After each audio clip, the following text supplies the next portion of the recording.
Hello and welcome to Where Are They Now? I'm your host, Heather Lindstedt from the Chelmsford High class of 1985, and I am proud to present my guest today, Bernie Reddy from the class of 1963. Thank you so much for being here. Well, thank you for having me. Yeah, well, I'll tell you, you know more about Chelmsford than I do, so I'm looking forward to that. I've been around here a little bit longer. But So, talk to us. I mean, did you grow up in Chelmsford? I did. Yeah. I did. So, I went first grade through 12th grade. Yeah. So the whole premise, you know, is what did you come away with being from Chelmsford, right? And some people have those stories, but you have a longer story than most. I have lots of, some of the stories like that stick in my mind, like when I was in McFarland School from say 1 through 4th grade, it was heated with coal. Yeah. And the janitor, Mr. Fay, right, he had like a little nook in the cellar, and he had a cot there, and he'd be shoveling all the time. And I guess his cot was there because, you know, if it was a real cold winter day, he had to stay over there and shovel so the school wouldn't freeze up. And then the other thing I remember about McFarland School, which would never happen today, was when we were in 4th grade, they opened center school, all right? And there's a little dirt path that goes from McFarland to center school. They never do this today, but what they did was all the kids at the end of the year, they said, take all your stuff out of your desk. And they walked us all, the whole school, over to center school. And we put the stuff in the desk over there, and we moved to school, the kids. So those are some of the things I remember about. About the earlier days. Yeah, right, Yeah. back in the early 50s. So you have the whole thing and the whole moving of schools, and that was a really big thing too, right? I mean, they were so small. I went to so many schools in town. I went to McFarland, Center, Quessy, East, back to McFarland, then McCarthy, which was the high school at that time. So, and you know, I think about parents today, you know, they're all over, I don't want my kid to move. Nobody cared. They just said, hey, you're going to East next year. We went to East. You're going to Quessy. We went to Quessy. Right. You just went where they told you. So, well, and that's what I was going to bring up. Back then, though, you could jump schools and have no problem. But all the time. Throughout that whole thing, though, you had pretty constant teachers, and you got to meet most of the kids in the town of Chelmsford because it was just kind of a mishmash of things like that. Yeah. So when you got to the high school, was it pretty easy transition in kind of knowing what was the expectation as you were coming right through the school system? It was really no problem. The biggest problem was meeting the kids from North Chelmsford. See, I grew up in the center district and the center, the south, and that kind of stuff. The kids from North Chelmsford, we meshed when we got to the high school. Yeah. And you know, a lot of my friends were from North Chelmsford. Right. Yeah, a good bunch of kids, so it was fun. But you guys didn't go to high school. You didn't go to high school until 10th grade, right? Right? Or were you guys ninth grade? 12th? Ninth grade. It was a brand new high school. My class was the first class to go to McCarthy as a high school. Okay. Yep. And what was that like, though? The new school? It was unbelievable. I mean, you know, Bob's here. He can tell you that it was just fantastic. Like, when we'd go to other schools, I played in the band, and when we'd go to other schools, you'd go into the boys' room or this kind of stuff. You'd see graffiti and all that stuff. Chelmsford kids didn't do that. Right. I mean, it was a beautiful school, and everybody took care of it. It was wonderful. It was nice. And you brought up the band and those kind of things. What made you get involved in after-school things? What was that like? Well, I couldn't do much after school because I worked every day. Okay. All right, so, but the band worked out because what I could do, I worked at Purity. What I could do is they'd let me work, and then they'd let me go to the football game, and then I'd go to work afterwards. Yeah. But I joined the band because I played piano, and there's no pianos in the band, so I could read music, so they said play the bass drum. Yeah. The crazy thing about it is my son, who graduated, I don't know, like 30 years later, played the bass drum. I think he played the same bass drum I played, and he might have had the same uniforms too. That's always been a political problem. Exactly, with the Chelmsford band. With the Chelmsford band. That's true. So let's not bring up a bad subject, especially when I'm an athlete, because you know how that is. Yeah. But what was that like with you within the classroom, being able to be the band? Did you feel like the camaraderie that Chelmsford always kind of stands for? Yes, yes. For 4 years, I went to every single football game. Yep. All right? And then I went to every single basketball game. Just at night, there was a basketball game. It was a real tight-knit group of kids. It was a wonderful high school. Do you think that was from the administration down and or just in what the teachers brought, that sense of pride? I think it was the kids. Okay. I do. I think it was the kids and the athletes. And, Chelmsford, when I went there to high school, was like the most dominant school in the area. It was like the Notre Dame of the Merrimack Valley. Hank Brown, we won the tech tournament. The football team was outstanding. All the athletes were outstanding. So I think it was the athletics that really got a lot of pride for the school. Right.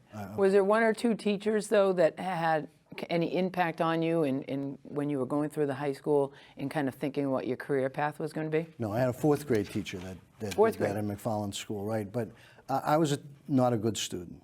I was not a good student, and I looking back at my life, I don't think I matured till I was in at least my 50s. Okay. All right, so, I didn't like school. I liked school. I liked going to Chelmsford High School. It was a wonderful place. It was a very social place. Yep.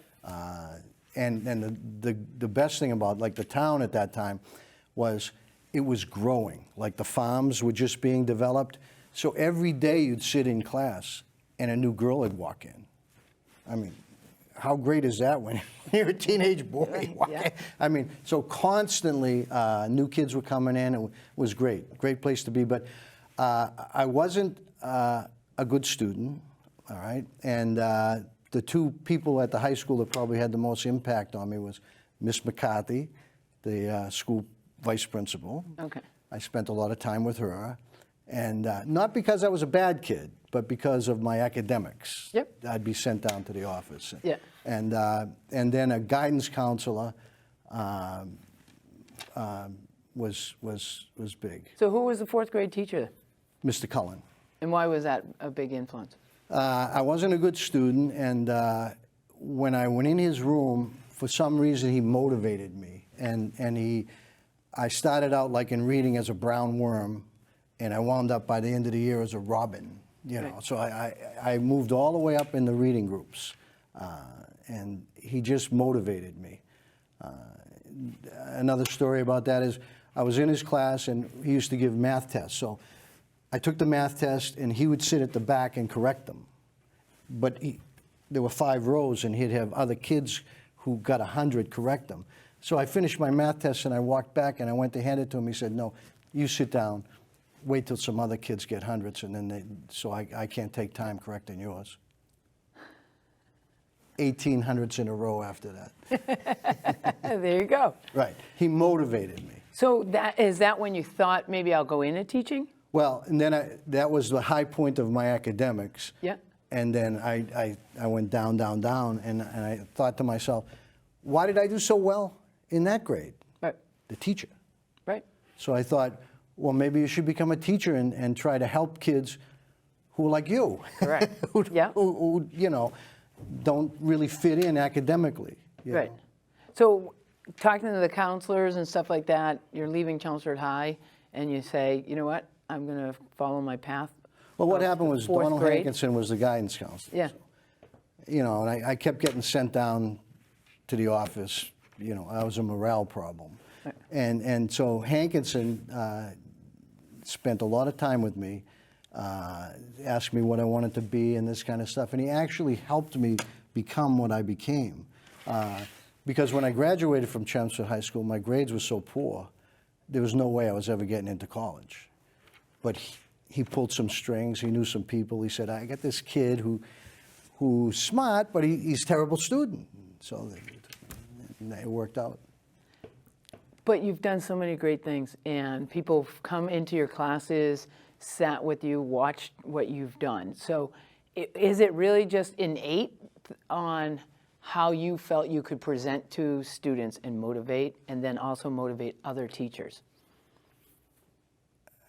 Because you I say don't and you're know not the supposed, but it must come from within, right? Right, it comes from within, right. So it's innate that you were like, I can motivate people and get them to read. I mean, you've done so many great things about teaching Right, how to read. I think motivation is the key to teaching. I Yeah. think you gotta motivate kids, and you've got to find, when kids would come into my classroom, for instance, when the teachers would send up the records from following years and everything, Yep. I just quickly, briefly look at them, because in case there was some type of medical problem or anything like that. But I didn't really read the stuff that they'd say about them, because I wanted every kid in my classroom to start equal. Yep. And then the best compliment, one of the best compliments I ever had at being a teacher, was one time I walked to the office of McCarthy, and Charlene Berterney was the principal at the time. She said, "Bernie, come in here for a minute." And I walked in, she goes, "I look over your things every year that you send to the sixth grade teachers." And she said, "All you ever have to say about your students is positive stuff. That's all you ever say." And I looked at her and she goes, "And you know what?" I said, "What?" She said, "And you really believe it."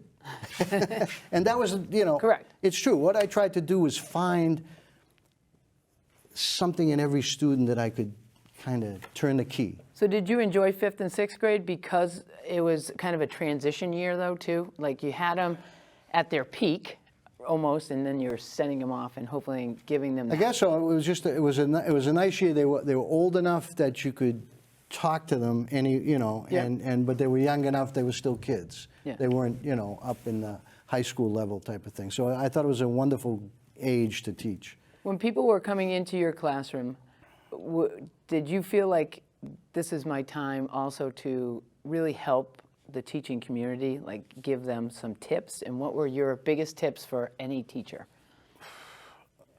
Well, like I said, every student, if you can find, first of all, make them know you care about them, and find something that they're interested in. Like, I had kids in my class who were poor students. People thought they weren't smart. I'd play chess with them. And the student didn't know that I was assessing their intelligence. Right. And I had a boy in my room playing chess with me. He was outstanding. So his mother came in for a conference, and she goes, "Oh, he's terrible." I said, "He's a very smart kid." And she said, "What do you mean?" I said, "I play chess with him. Tremendous brain." So I tried to find different areas of every student that I could, you know what I mean? And then pull them along. So great moments like that. What are some of your other big moments that you felt like in your career? I don't want to use age. I don't know how many years you were a teacher. 35. Yeah, but I didn't know if, as long as you say it. I don't, I don't want to date you, give you Well, another thing is So seeing. out of 35 years, what were some of the key components of things? I mean, you can't describe every one of them, but what would you say were like 2 or 3 of your biggest successes? Oh, for instance, I had a boy in my room once that he came into my room, and they thought you could never work with him. He was almost a killer, really.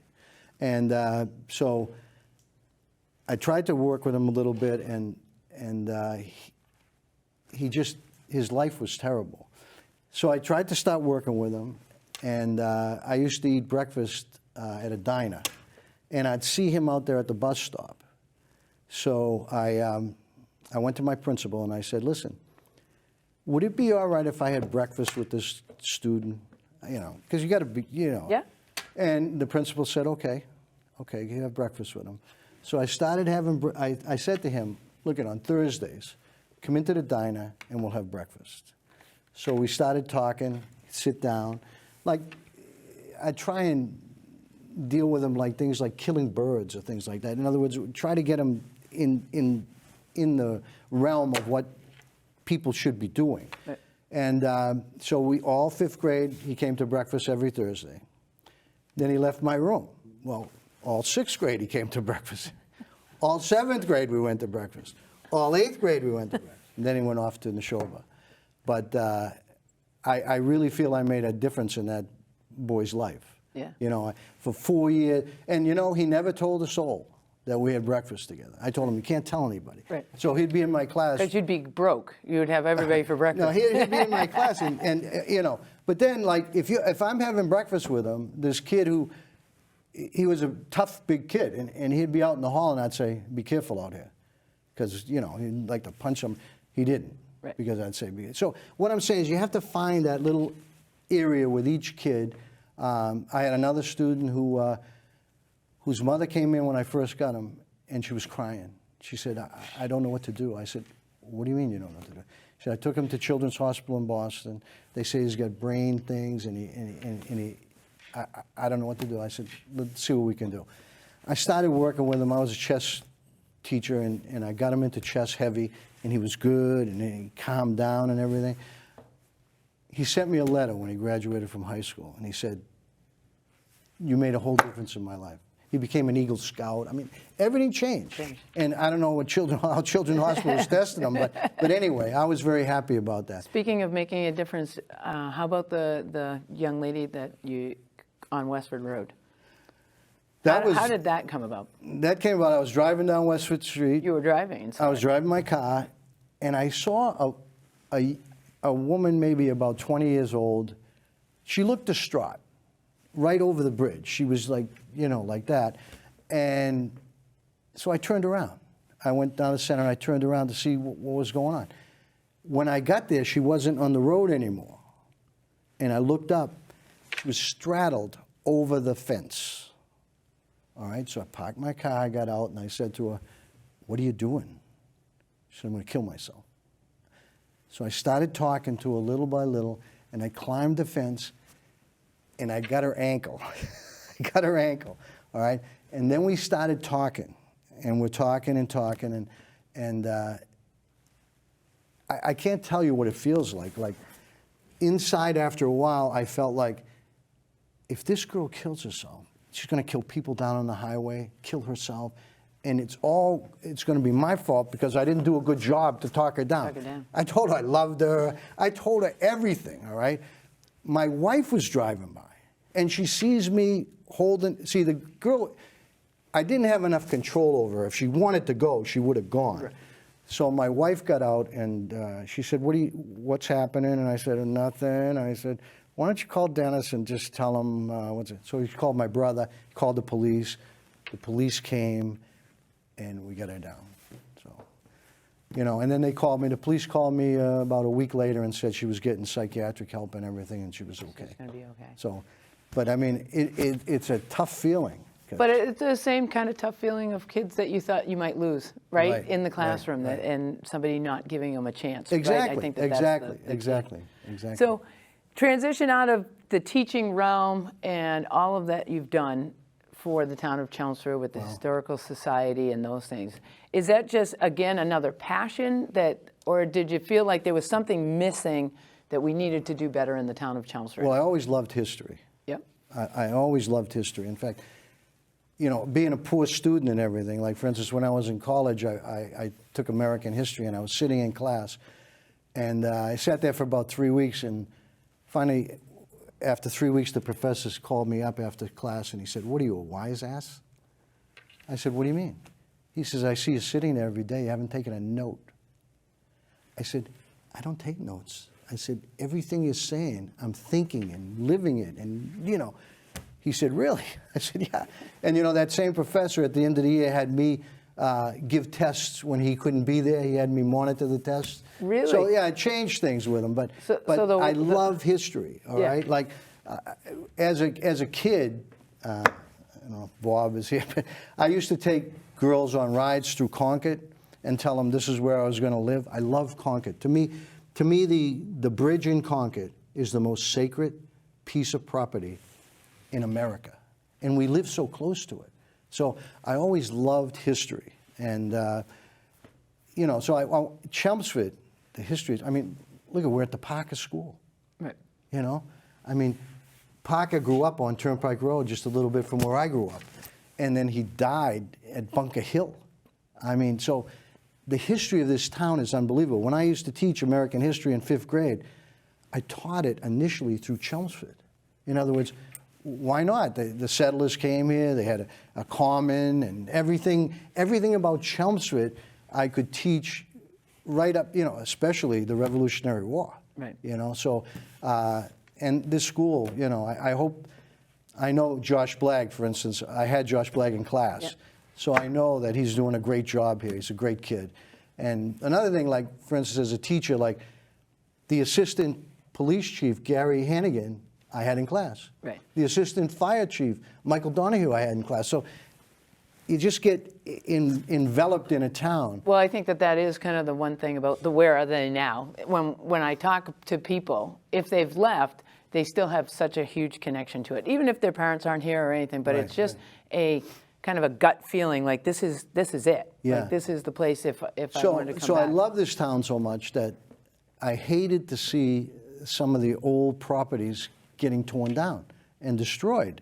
You know, I joined the Historic Society. I was president of the Historic Society. But like things like the Mill House, all right? I was a town meeting rep for over 20 years. Bernie Lynch wanted to tear it down and put a parking lot there. So, I mean, we fought and beat him. And my brother Dennis was a selectman, and Bernie Lynch went up to Dennis and said, "Why does your brother hate me so much?" Well, I didn't hate him, but I didn't want him to tear down the Mill House, you know? And so we saved the Mill House. And like we give a Guardian Award now. The Historic Society gives a Guardian Award to anybody who does the motto of the town, let the children guide what the sires have won. Yep. So if you're keeping it, we give it every year. It's a plaque. You know, we've given it to like Charlie Polly, and this year we gave it, see the Fisk House? Yeah.